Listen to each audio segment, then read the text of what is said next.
Sa gumugulo ngayon confirmation of charges ay sinusuri kung may sapat bang ebidensya para ituloy ang paglilitis kay dating Pangulong Rodrigo Duterte.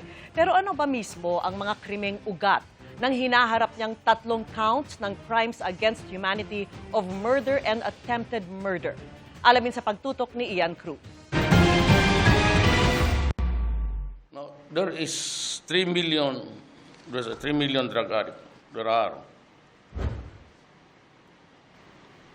I'd be happy to slaughter them. Halos 2 taon matapos maging nationwide, ang drug war ni dating Pangulong Rodrigo Duterte na una na niyang sinimulan sa Davao City.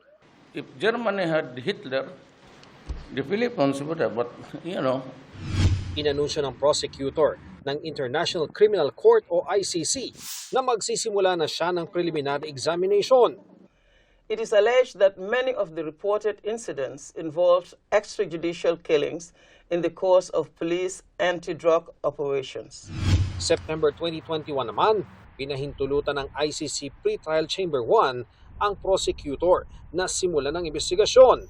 I'm asking the ICC to hurry up. Baka mamatay na ako, hindi na nila ako maimbestiga. At noong March 7, 2025, base sa inisyong arrest warrant laban kay Duterte, lumabas na kinasuhan siya ng crime against humanity of murder. Kalaunat malilinawan na kaugnayan ng murder at attempted murder sa dokumentong inilabas ng prosecutor noong July 2025. Nilimita ang lilitisin sa 3 counts ng mga piling krimen. Count 1, ang pagpatay sa 19 na tao sa Davao City at sa mga paligid nito ng Davao Death Squad noong mayor pa si Duterte ng lungsod.